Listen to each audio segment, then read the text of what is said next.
Hey guys, and welcome back to another Absolutely Spirited video. My name is Layla, not Leela, not Lila, not Lola, not Delilah, and it's most certainly still not Leonard. Welcome back to episode 5 of the Big Chop Chronicles.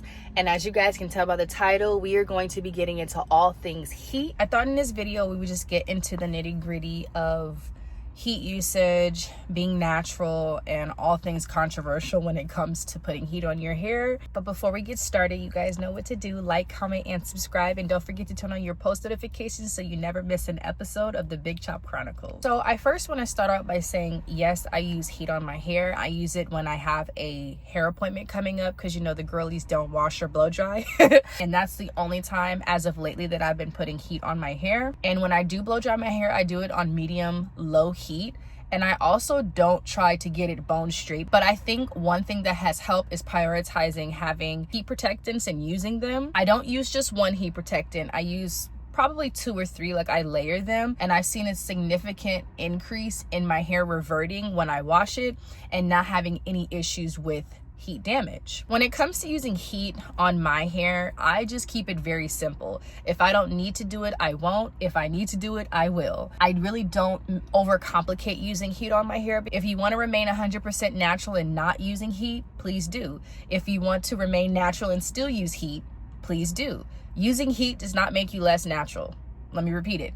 Using heat on your hair does not make you less natural. So if you feel that way, please don't. I used to feel that way. I don't anymore. Heat is okay as long as you use it in moderation. I think it's safe to say that most of us, if not all of us, have experienced heat damage to some degree. And for me personally, I experienced heat damage when I was going through trying to be like everybody else, straightening my hair. But I had to suffer the consequences of me putting hair on my heat prematurely. What? And not knowing what the hell I was doing. But in that, it taught me a valuable lesson to love my natural hair and to leave the other stuff to the professionals. So if you are not going to do the research on how to put heat on your hair, just don't do it, sis. Don't do it.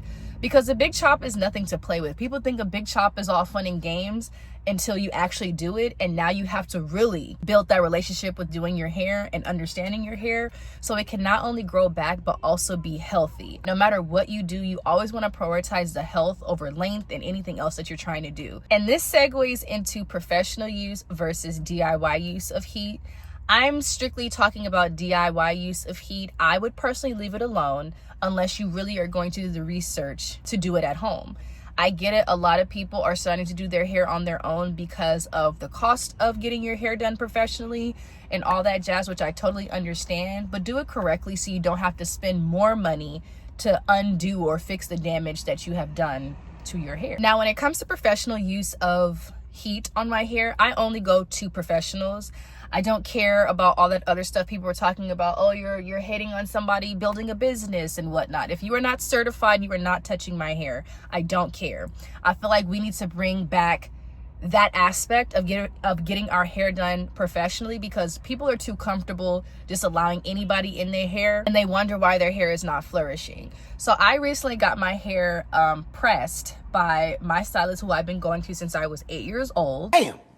And, you know, she gave me my first trim since having done my big chop. And when she does my hair, like, I have no issues. And I'm so excited to see my hair flourish, because anytime she does a trim, my hair grows like weed, okay?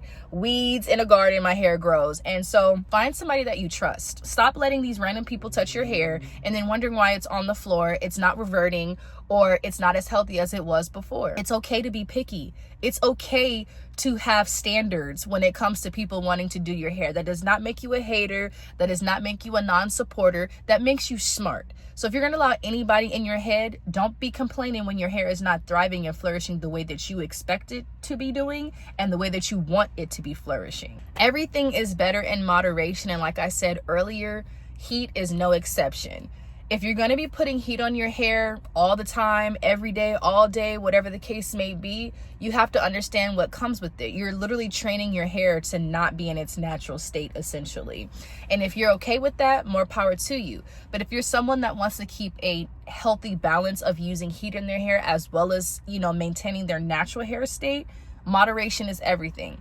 Do research. Another reiteration, if you use heat on your hair, that does not make you any less natural. I feel like using heat on your hair as a natural is more of a psychological experience because you feel like you're going against the grain, and I promise you, you're not.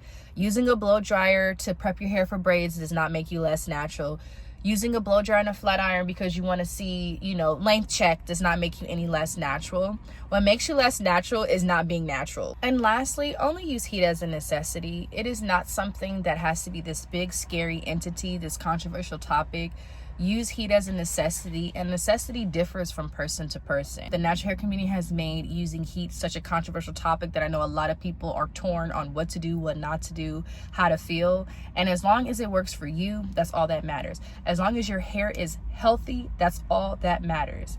I would really invest and prioritize getting professional hairstyling done so they can tell you about your hair, because the DIY research we're doing can only do so much. No one can shame you for what you choose to do with your hair. And me personally, I do what's best for Layla's hair. So you have to do what's best for your hair. Well, we've made it to the end of the video. Thank you guys so much for watching. I hope that this has eased somebody's mind when it comes to heat and natural hair. The effect of using heat on your hair, the possibility is heat damage, but that is not a guarantee every single time you use heat on your hair. Just be smart, do your research, and have fun with your hair. And I'll see you guys next time. Bye. Mwah.